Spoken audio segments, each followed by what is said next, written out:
So let's talk about this a little bit. So my guy I go to church with does Bible study. I do Bible study with him for 2 years. He worked at Cerner. Have you guys heard of Cerner? You might see their signs. They're a company here in Kansas City. And the two guys that started Cerner are the guys who bought Sporting Kansas City. Yeah, so they were friends with my friend, and so they asked him to come be what's called a C.O.O. of Sporting Kansas City. So a C.O.O. is Chief Operating. What's it? Hey guys, how's it going? Yeah, good, man. They score again? Yes. Are you kidding me? Yep. Giroud. They need to get the game on, man. Yeah. So come on. Who's gonna beat up? Let's lose it. So Sporting wanted to figure out what their marketing would be, right? So when you think about jersey sales, you think about food, like what food they have in there. You think about how much you're going to charge for parking. Are you going to have concerts or not going to have concerts? Are you going to rent out the stadium for people?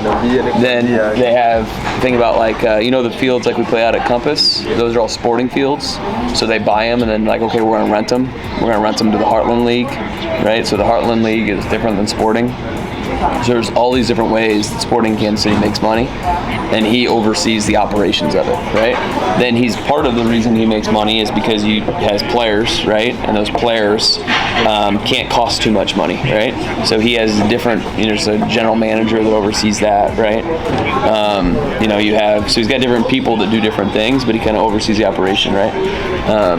So anyways, I went to church with him, and I was like, these guys are finishing up their season. Could you give us a tour of the stadium? And he said, yeah. And then I don't really know what he's going to do, so I have no idea. But that's the story. So, I don't know if they'll walk us around the locker rooms or. So the owner, he was a friend of the owner. Oh.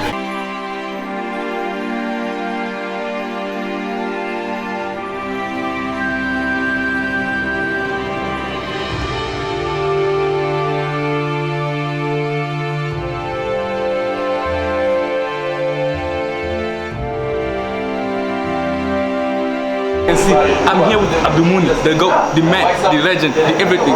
As you can see, this man right here is the main man. Anyway, Abdulmouni, how are you doing? Doing pretty good. I don't like doing a big video. How are you doing? I'm doing pretty good. Okay. So Abdulmouni, I heard that inside the game a couple days ago. How was the game? Played good, but the results were not it. What happened to the results? Like don't come out, we lost. We lost. Well, the player that scored the PK. None of us, except Luis scored his PK, and we all missed, the rest of us missed. So, how trash is your coach? Rate black from 1 to 10, how trash is he? 0. 0? He's not trash. Oh, he's a pretty good coach. He's a pretty good coach. And you guys can miss penalty kicks. You guys gotta. There's a lot of So let me introduce you guys to Alan, and then we can talk a little bit about. So this group, you guys know, I've coached all Yale, and Alan is a mentor of mine. So he goes to church with me. We do a men's Bible study together every week, and he feeds into me all the time. And that motivates me then, right? When we interact, I want to get back to you guys, right? And so when I was thinking about all that you guys accomplished, I wanted you a chance to meet Alan. Alan is an awesome guy, super open. So one of the reasons why I wanted you guys to come out is because you guys know me well, right? And I want you to get to know Alan. I want you to ask questions, okay? So this experience it's gonna be better, and it's gonna be more fun and more memorable for you. And as you start thinking about what do you want to do after high school, what does college look like?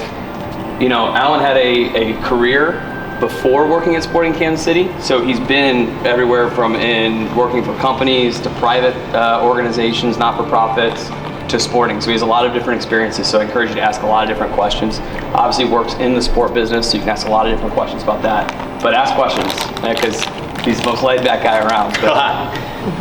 What do you think? Well, first off, I've known Steven now for a few years. I love this guy, so I think it's just great that he's working with your team, and I know that he loves it coaching you guys about as much as anything in his life, and he's talked about it a lot. So you guys mean a lot to him, and he's really enjoyed getting to know you.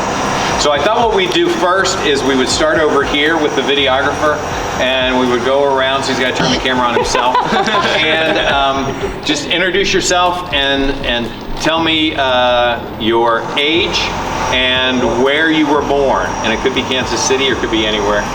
And how many languages you speak? Oh, that'd be good too. And your favorite movie. Sorry, was that age? Age, where you were born, favorite movie. Let's see. Or no, this one would be more fun. Not favorite movie. Who is your first movie, TV, singer, crush? You can start. The first person where you're like, oh, that was it. I mean, yeah, you got this. I was born in Tanzania. Tanzania. Yeah, I came here in 2016. And I'm 17 years old. Yeah. How many languages? Huh? How many languages you speak? What language do you speak? 3 languages. 3. And first crush? That's why.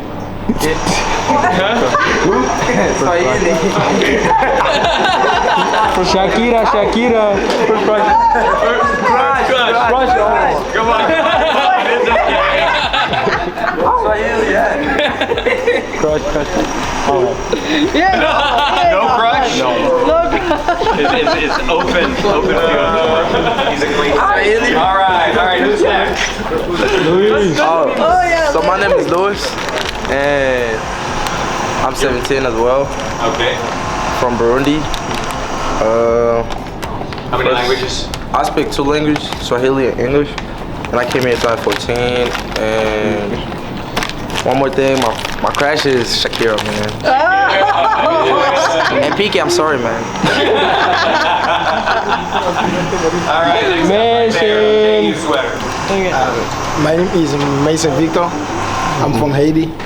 Oh, which part? I am 17 years old. What part of Haiti? Yeah. Donde? Haiti. I'm South. Oh, yeah. Muy bien, hombre. PT. Okay, c'est bien. How many languages do you speak? I speak 3 languages. French, Spanish, and Asian Creole. In English. In English. Oh, he's learning. Oh. No, his English is great. It is good. I'm done. All right. First crush. No. No crush? Ah. These guys are embarrassed. They are. Let's do it. We should have started. We Yeah, we should should have have told them our our first crush. Who would you say your first crush is? Oh gosh, you guys would not. I You're had too 2. old. Yeah. Well, let's see. The one. Have you ever seen the old movie Mary Poppins? Very get out. Yeah. I was a kid and I saw her. I thought she's cute. She sings. She's magic. You know. Oh wow. I could go for that. I'd probably say mine was Angelina Jolie. I married somebody that looks a lot like Angelina Jolie. So Gotcha. Yeah. All right. Next up, Green. Sube. My name is Sube. I'm 16 years old. I'm a sophomore. I'm 16 years old. I was born in Tanzania. I came in the United States in 2016. I speak 3 languages and I have no crush. No crush. No crush. No crush. It was a tough question. My name is Kabwe. I'm from Tanzania. I'm 15 years old. What was that? How many languages you speak? 3 languages. 3. All right. And crush. Come on. Zandaya. Oh. All right. I know her too. Yeah. That's a good pick. Next, sir. My name is Federico. I'm 16. What was the other one? Languages. I speak 2, English and Spanish. Where were you born? KC. KC. All right. And first crush. No. Not going down that. This is teacher. Just kidding. Which one? Yes, sir. My name is Awadi and I'm a senior. I was born in Uganda. And Languages? From Uganda. Language, I speak two languages, English and Swahili. And my first crush is Summer Rain. Summer Rain. Oh my gosh, that's my son's too. All right. All right, green jacket. My name's Abdul. I was born in Sudan. Yeah. 16 years old. Yeah. I speak 3 languages, maybe 4. Which one? Arabic, English, Swahili, and Masali. Wow, Arabic is tough. Did you learn Swahili just from this team? Oh. No, I live in Kenya. Okay. Oh, that's right. I forgot you were in Kenya for a while. My crush is probably Sakira. That's a good one. Yeah. That's a good one. Yeah, these guys since the camera's on, they're taking it real serious. My name's Kingsley. I'm 16. I'm a senior. I'm from Uganda. I speak. You know, I speak English. You know, I'm learning Swahili. Trying to. Let me see. My crush. This is hard. It has to be that girl from Harry Potter. Hermione? Yeah, Hermione. Yeah. That's not a bad choice. Or She's making the money. or Jessica Alba. Very good. He does like the mature Google on your phone. Yes, yeah. No, she's aged well. Tuma. Oh, did he try and sneak? You got him? My name is Juma and I'm from Tanzania. I'm 17 years old and I have no crush. No crush. No crush. I mean, all right, we get because to the pick girls one crush for on you. him. That's why. We pick, guys. Faustine. No. Faustine, get in there. All right, here he is. My name is Faustine. I am 17 years old. And what else am I supposed to say? How many languages? Oh, somewhere like 3 or 4, I don't know. Would you include French in there? Oh, No? But your dad speaks French, right? yeah. Where were you born? I was born in Tanzania. Gotcha. Yeah. His little brother's on my Oh, cool. Yeah. And crush. Come on, you got one. Crush? Crush. I used to I have a crush on my girlfriend. Oh, that's because it's on film. That's not a crush on you, sweetie. That's actually the right decision. Yeah, that is. That was well played. Yeah. You never get old. All right, we haven't gotten you two. All right, go. And then you, buddy. My name is Ibrahim. I'm 16. I speak 2 English and Somali. I'll say I speak kind of Spanish. I'm learning right now. I was born in Somalia. No crush. No crush? No crush. No crush at all. Really? Yeah. Really? He's got one. You can tell. No. If you smile, that means you got a crush. Hi, my name is Glory. I'm 14. I speak 2 languages, and my crush is Selena Gomez. Selena Gomez. There you go. Good choice. Jim. Hi, Jim. Yeah, sure. I'm Jim. I'm Mexican. I was born in the year. I speak 2 languages. Yeah, no crush. Spanish, No English? crush? No crush? No crush. If you smile, you got a crush. Oh, good job. He's tough. All right, guys, bring it around. All right, you ready? Bring it around. So I'm just going to talk to you a little bit about the stadium. What I really would like is if you ask questions. So this club here is called the Shield Club. It actually serves the 800 seats that are right outside the club here. So those people are the only ones that have access to the club. And what we try to do with this club is kind of make it an open club that could be used for a lot of different things. So you can, we have a lot of events and stuff in here. We also try to incorporate a lot of soccer into the stadium. So if you see stuff that reminds you of soccer, pull it out. Like, for example, what we like to call the clouds hanging here. They are that geodesic shape of the 1972 Adidas soccer ball. Oh, cool. So, just try to work stuff like that in here to make it kind of fun. This club gets used a ton for events that are outside. Like somebody will we've had weddings here. We have had wedding receptions. We've had proms. We've had homecomings. We had our gala here one time. We do galas for nonprofits, and we do like a lot of business meetings. They'll have a conference or something, and they'll hold it at the stadium. So this place works really well for it. And then go ahead. What percent of your revenue do you think comes from? Do you guys know what the word revenue means? Yeah. What percent of revenue do you think comes from outside galas? From outside galas? Just yeah, of our total revenue? Yeah. Is it small or is it meaningful? Yeah, it's very small. And then what percentage of revenue is the Shield Club owners, like is that small or significant? This year? Yeah, like the season ticket, because you have to be a season ticket holder here, right? I would say just from a ticket side, out of our ticket revenues, it is probably about 20%. 20%, it's meaningful. Yeah, it is meaningful. We'll kind of get close to it, but our field club, which is the one down beneath us here that leads right out to the field, we're doing a construction on it, so we can't go into it. That's what all that noise is. That's our biggest one. That's 400 seats, but they invest a lot. They get all of their food, all you can eat, all you can drink. You're right on the field level. You sit right behind the benches, and so it's, as you can imagine, very expensive. We had something really crazy happen. I was telling him, we have a kitchen. We have kitchens on every level so that we can prepare food and bring it right out, so it's really fresh. And the kitchen there had a pipe going through it, and it was a water pipe, and it was the end of the water pipe, all right? And I guess the pressure built up during a day where we had no activity going on at the stadium, and it blew the end of the pipe off, and the pressure was so great. We have a cinder block wall. It blew right through the cinder block wall, the water did. And it came out in the club, and so we had 4 days to clean up before our next game, which we did, and our fans didn't realize, what had gone on, but it actually ruined a lot of stuff. So insurance stepped up, they paid, and so we're remodeling the entire club now. Wow. So it's in the middle of being changed. And you're just going to advertise it as like we're doing it for the fans. We'll let them draw their conclusions.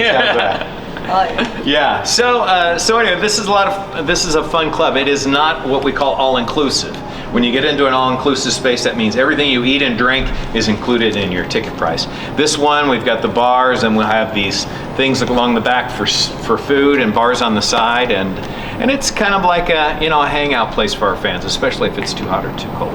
They like to sit in here while the play's not going on. So what I'm going to do is I'm going to take you upstairs. We're going to go all the way up to the 5th floor, and I'll share a little bit with you about that. And then we'll go to the 4th floor, and then we'll go all the way down to the field level. That's the best part. So you guys, I'm an accountant. I think you guys know that. We've talked about that, right? Yeah. So I think in terms of how companies and businesses make money, right? Like that's what's interesting to me.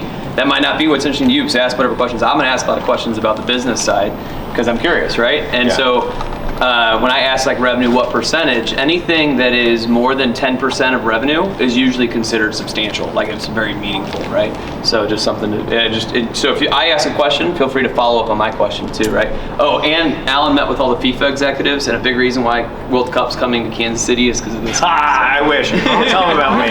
No, that's one of my main responsibilities. I joined the club in 2012, and crazy enough, I had played soccer up until high school, but I had taken a traditional business degree in college, which basically enables me to do whatever I want, honestly. I am a big proponent of getting a business degree because I have done just crazy things in my life. I worked for IBM and then this small startup company here called Cerner, which became huge. And I was fortunate to have their stock and made some good money off of their growth. And then I left and I worked for a church for a while, and then I worked for a ministry that works in Haiti, and we build orphanages in Haiti and schools and in Haiti. And so I did that for several years, and while I was doing that, I got an email from the owner of the team who had been the guy who started Cerner, and he said, hey, would you like to come talk about potentially working for the soccer team?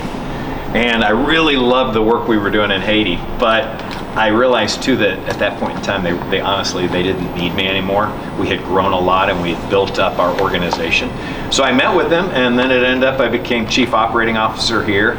Started in 12, and if you know any sporting history, in 2012 was the first time under our current ownership that we won a trophy, which was the Open Cup. by penalty kicks. I know it's a sensitive subject, but sometimes they go your way and sometimes they don't, but it's never guaranteed. It's just, the only good thing about penalty kicks is you know that you're finally going to have a conclusion. Yep. You know, that's about the only good thing. And and then the next year, 2013, we won MLS Cup, which was crazy. We hosted it here. I was here, it was like 6 degrees. It was.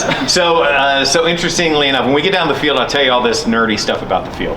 But that goal down there, the goal that we had down there, we had some freezing rain, and at that point in time, we didn't have real heat underneath the field. And so the rain kind of collected down there and then it froze. So that goal was like an ice skating rink. There was a little bit of ice that exceeded the grass. I didn't realize and that. Jimmy Nelson was our goalie and our captain at that time. And yeah, so many things about that game. He got a huge migraine during that game. And so he tried taking some Tylenol to get it go away, and it didn't go away. And so he's there, you know, for the penalty kicks, literally in tremendous pain. Wow. Because his head's just throbbing and it's 6 degrees. And so it's freezing, you know. And those guys were running really hard, right? So they sweat. And then if they stop for a moment, you know, it's like starts to ice up on them. Their sweat would literally freeze on their bodies. And we pulled it out. Were you guys freezing when you were playing? Yes. No. Yes? I was running. Where were you playing? In St. Louis. In St. Louis, and it was cold? Oh yeah, it was really cold. Yeah, it was really cold here it was this last weekend, right? Yeah. Yeah. Like this would have been like this kind of weather. nice. Amazing. Yeah. Yes. Wait, my 8-year-old was out there rooting you guys on. He was freezing too. He drove there to watch you guys skate. To St. Louis. Yeah. It's a good drive. Yeah. All right, well, let's go upstairs. We're probably going to have to split up into 2 elevators. Okay. So who's ever...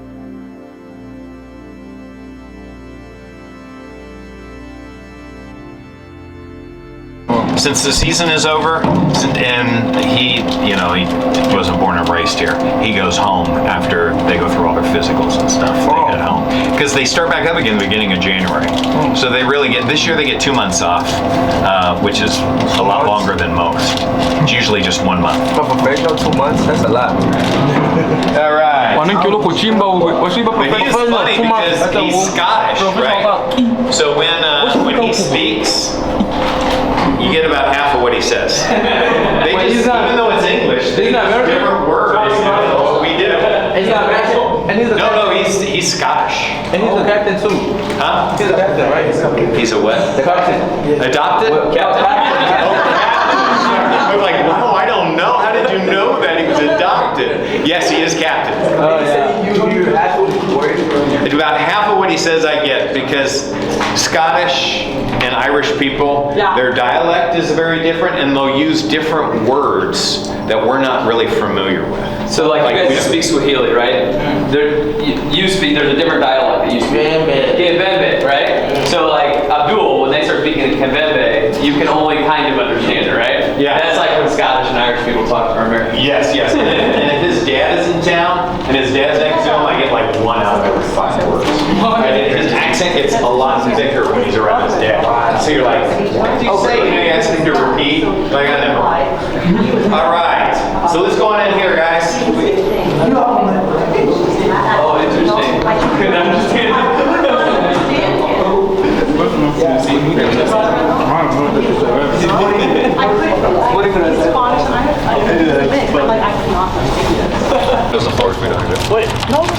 All right, so this is our, we call it the Audi level. Audi, the car maker, they sponsor us. That's one of the ways that teams get money. So teams get money by selling tickets. Teams get money by selling sponsorships, and sponsors are corporations that want to be attached to your team. So they get to use your logos. You have to, represent them in your stadium, and they give you money for that because that exposes them to your fans, to your television audience, and it somehow strengthens their brand. Do you have to go to them, or do they have to come to you? How's that work? It's a mutual, but we go to them and ask them. And we're kind of presenting them with a lot of the statistics around our fan base and around our viewership and our stadium. And usually what happens is there is some interest by some high-level executive of their firm in our sport. And that's just makes it Like click. Audi, German. Yeah. Do you have a process of determining who you're going to try to partner with? Yeah, they're a company. So like a car company, do you like rank But then first once you choice, have second one, choice? you know, then they're like they want an exclusive in that category. Yeah. Right. So like this is the only car company we would do. So that, you know, they don't want Ford in here or Toyota or anybody else. Yeah, so it is interesting. No, you do a lot of what we'd call prospecting. You go and you meet with them, you talk about we tend to invite them out and have them experience it if they haven't, and we've got great fans, so it's, you know, they get into it when they get here. So you being a marketing guy, do you come up with the idea of putting like all the Audi signs on the windows, or is that something they come up with? Well, we work with them on, you know, trying to show them how they could be well represented. And they want their brand everywhere. Now, what I love about this floor, black is actually not a color of sporting. We are the two different shades of blue. But we had a couple of years where we had black on the jerseys, and those were some of my favorites. Favorite jerseys. And so anyway, so I love that this floor is Audi and it's black with them, and then they do the silver accents, which is, it's very sharp, really attractive. So the folks, these are suites along here. Either companies or individuals will rent these suites. Actually, they lease them on a 3 or a 5 year basis. And then what they do is they invite their friends or their employees or their customers to come to matches with them. And this floor is different than the next one we'll go to, in that it's all inclusive, meaning this is all food and desserts, and you can come out here and graze as much as you want, and your guests can as well. And then you have the liquor in your refrigerator. So my company is a company called EY, and we do accounting for other companies, right? So one of the things we do is we commonly will lease a box like this, and then we take our clients to the game, and then we hope that by developing a relationship, they eventually buy business from us. So a big part of what I do now, even though I started as accounting, is actually trying to sell companies to come work, let us do their accounting work. And so a lot of what I do is, when you guys know I travel all over the country, right? A lot of times I'm traveling and I meet with them in the day to talk about accounting, and at night we go to a sporting event just to experience each other and hang out at a sporting event. So it's a good use of these rooms, and all about relationships. Yeah, it really is. Connection. Many of you guys have met my husband, same thing. He'll go to different places and he'll meet with people, government or this, so they can get all the transportation, the buses that you guys go in and all of that. So hey, come use our buses, but he'll have to go take them out for a dinner or take them out for a soccer game or something like that, and you build that relationship. So it's all part of business. Yeah, and a big part, if you think about going to college, people that go to college for a business degree and then are determined to keep climbing, those are the people that get the opportunity to do this type of networking versus the people that are more just at the computer, right? Nothing wrong with that. But if you have the ambition in America to want to get paid to watch a soccer game, you can do it. You just have to, and that's part of going to college. Very Kingsley, you got the whole relationship. Well, a lot of people will say when you go to college, you can do a business degree, and now there's a new degree called the sports management degree. And so a lot of people like yourselves who are athletes, who love sports, go, well, I want to do the sports management degree because I want to work in pro sports someday. And the problem with that degree is that it's just limited to sports. If you get a business degree, you can work in sports, you can work anywhere you want in terms of any company, any business. And so we obviously hire a lot of people with business degrees, but those people with business degrees, let's say they do this for 5 or 10 years, they're like, gosh, I love it, but now I'm ready to try something else. They can literally take what they know and they can go anywhere else and work.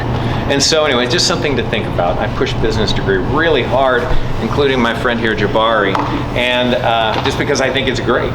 It's a great track to go on, especially when you're like, I'm not really sure what I want to do. That's fine. You got a lot of time to figure it out. And if you get a business degree, then you can kind of figure it out, take that first job, see if you like it, try another one. Yes, sir. Yeah, so I got a question for this is like for everybody right here. Yes. Like, is there like any possible way that like we can like start playing for sporting for KC, like if I go to college and stuff?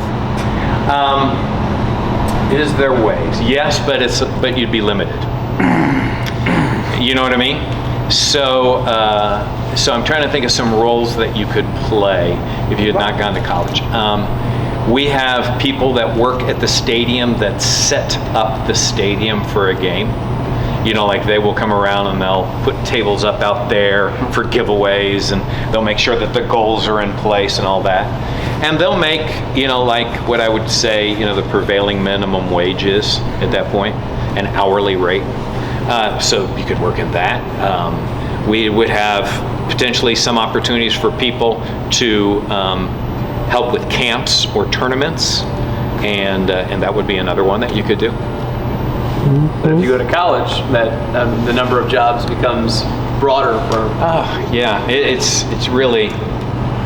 It just opens it up. And I know right now at your age too, you think, wow, 2 or 4 years, that's a long time. But then after you've been out of college for a while, you look back on it and you're like, gosh, that flew by.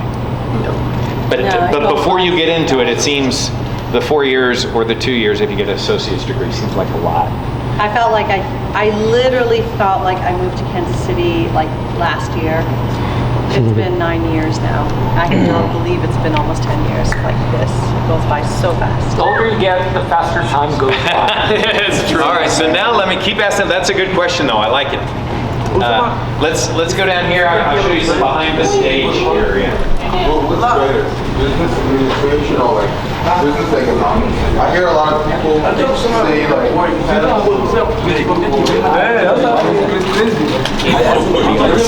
They get a suite each, and they broadcast from up here. So if you watched a sporting match on TV and you kind of see the look that they have in the field behind them, it was up at this level.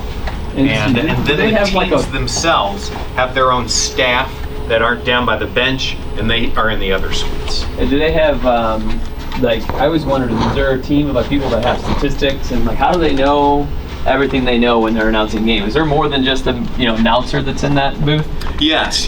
So we have a couple of people that literally produce a small book of stats for them, so you guys days in advance of every match. So we give that to them, and so they're going through, and then people are feeding it to them constantly. Like, oh, that represented this. That was his X, or we just broke this record, or this is whatever. So they get a booklet before the game, so they kind of know what the potential milestones would be for that game. Yes. I just thought they were Googling it on the fly or something. And what about this? I don't know.